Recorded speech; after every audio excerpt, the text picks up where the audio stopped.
We made it, Kami. The Pook hasn't had to do that much swimming since the time my boss had me set up teleorb transmitters in Vashir or Vesjar or Vashgina. I don't remember how they pronounce it.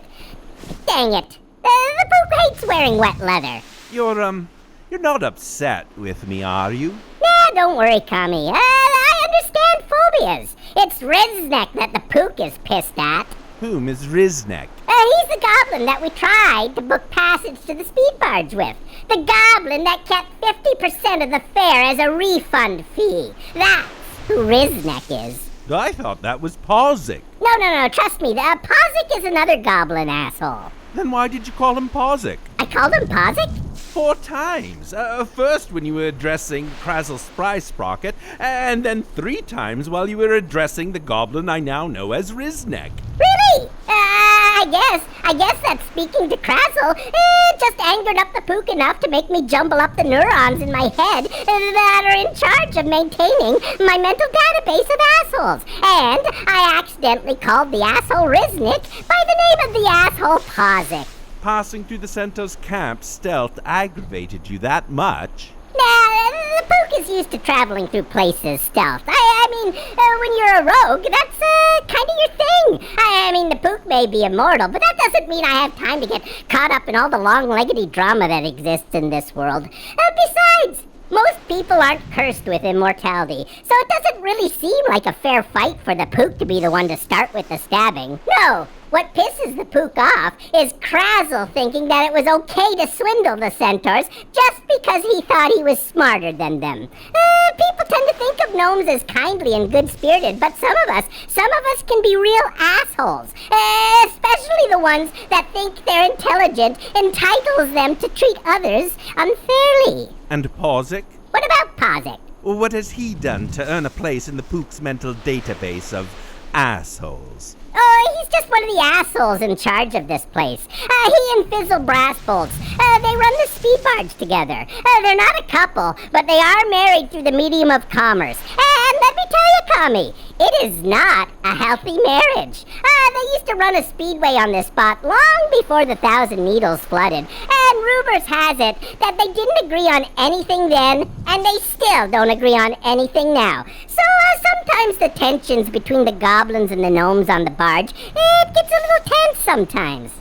Anyways, let's go have a drink while the Pook finishes drying out. Then we'll get a bed and we'll rest up before we finish crossing the rest of the way. And, maybe this time we can hire a boat to take us across. Well, let's see how I feel about it after a good night's rest, shall we? That must have been very scary for you flying across to the speed barge. The Pook is very proud of you, Kami.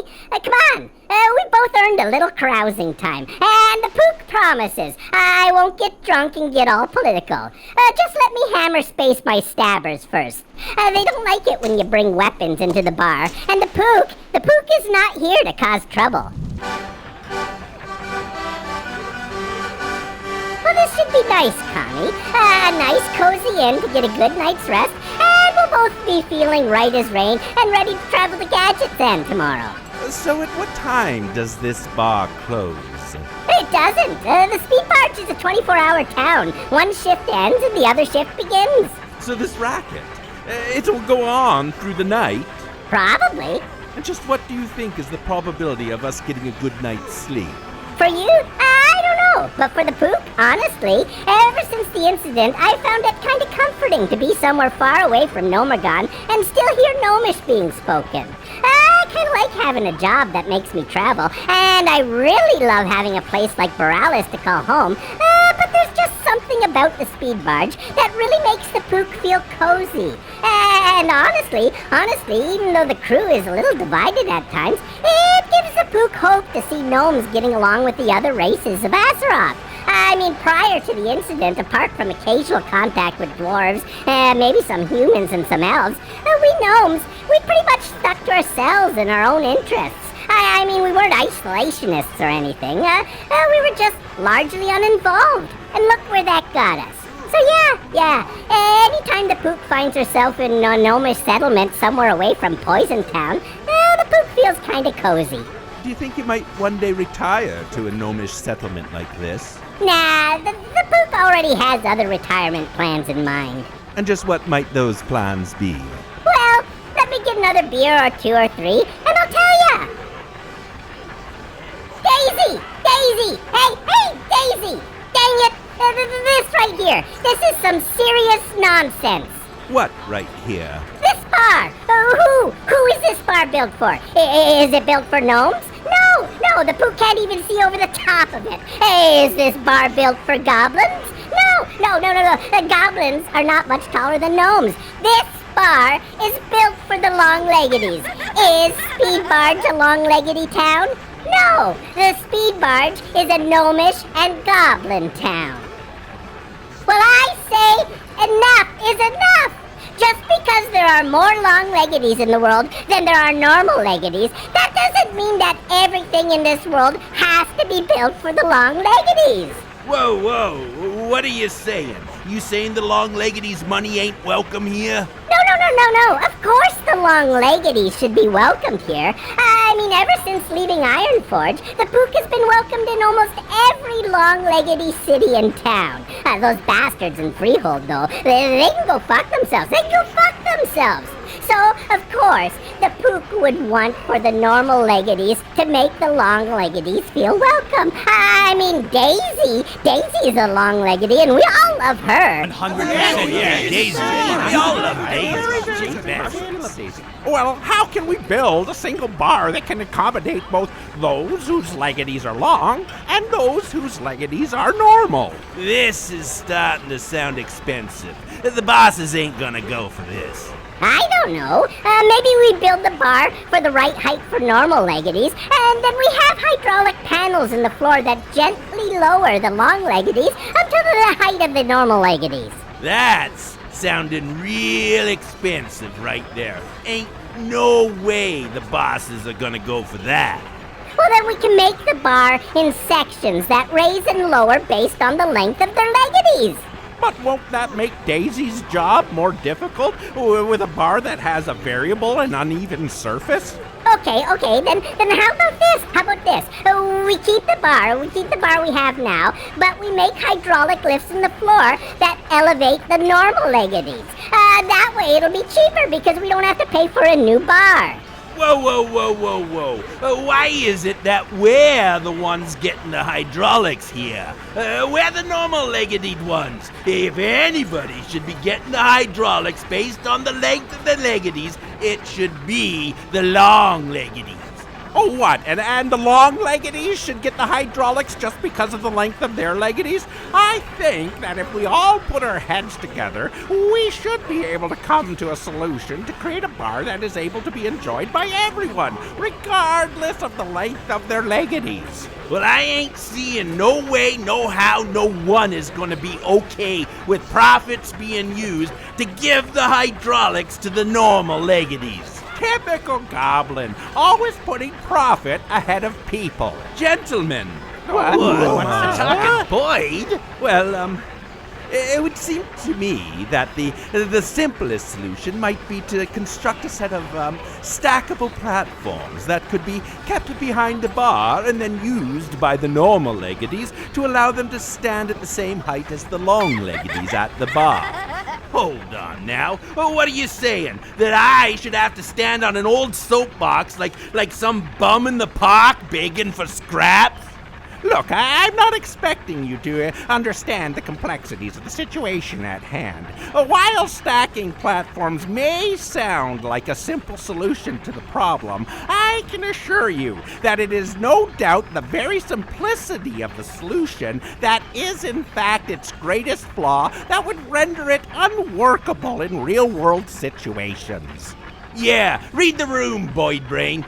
Speed Barge is a goblin town, and I can assure you any problem on the Speed Barge can be solved with gears and hydraulics. So you take your stacking soapbox and stuff it, or I'll have you fried and served with chips. Whoa, guys.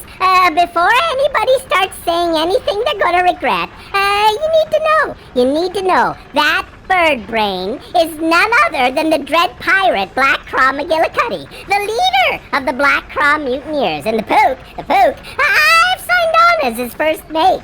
So even though the Pook has hammer-spaced her swords, and let me tell ya, they're really nice swords too. I mean, they don't look like much, but one of them, it sometimes summons a little baby dragon that'll fight alongside me, and the other one sometimes summons these little angry pumpkin guys.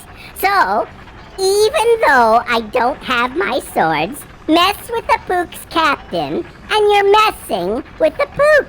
And besides which, Speed Barge is most certainly not a goblin town. Speed Barge is a gnomish and goblin town. Well, maybe it should be a goblin town. Goblins know that Long-Leggedy's money is just as good as anyone else's. Well, maybe it should be a gnomish town, because gnomes know that not every problem should be about money. You take back what you said about money. That's it! Bar fight! Problem in bar. I hear Pook backing out. Already said, problem in bar. Why Pook always get drunk and political? Pook's not smart like mooks are smart. Pook charged with one count getting drunk and political. Pook come with Brute Squad. Go see big bosses. Okie dokie. You might as well wait here, Blackcraw. I'm sure once I explain my case to Pozik and Fizzle, they'll see that the Pook was completely justified in bringing light to the situation. Don't worry, Captain. The Pook will be back shortly. Adeka! Adeka! Adeka! Pook! Oh, thank goodness you're here. I was beginning to get rather worried. What are you doing out here, Kami? I told you to wait in the bar. Well, I began to feel rather uncomfortable once the goblin and gnome woke up, so I thought it would be best to wait for you outside the bar. That was some good thinking, Kami. Well, I can imagine that after your ordeal, you must be looking forward to getting back inside and getting a good night's sleep. Well, I'm looking forward to a good night's sleep, but sadly it won't be inside the inn. Why is that? Well, I go and I see Pozik and Fizzle, right? And I plead my case to them and explain why the speed barge should be built to be a welcoming environment that should respect all the leggedies, regardless if they be normal-leggedied or long-leggedied. And did they come to a solution? No, these two did what they always do. They argued. Pozik argued that there wasn't even a problem. And so I said to him, really? Really, Pozik? It's not a problem. Everything on the speed barge is built for the long-leggedies. I mean, have you seen the tables and chairs in this town? Why? Why would normal leggedies build their tables at head height? Why would normal leggedies do that?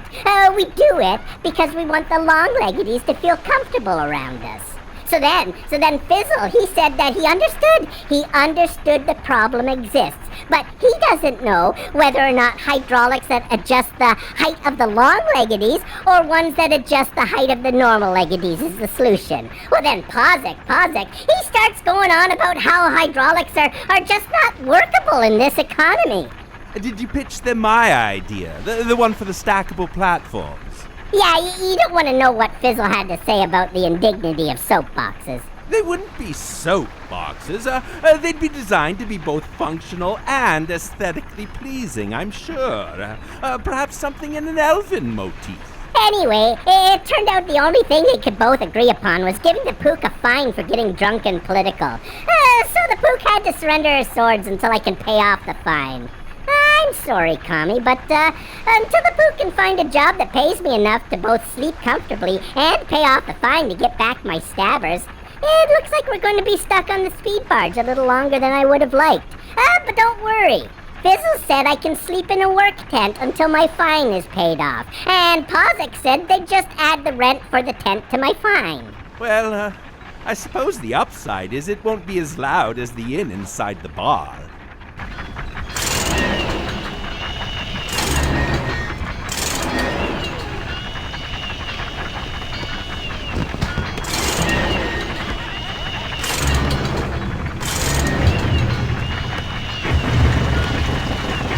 Pook, Yes, Kami? Are you asleep? No, Kami. I was just wondering, I'm looking for a job first thing in the morning. and I will help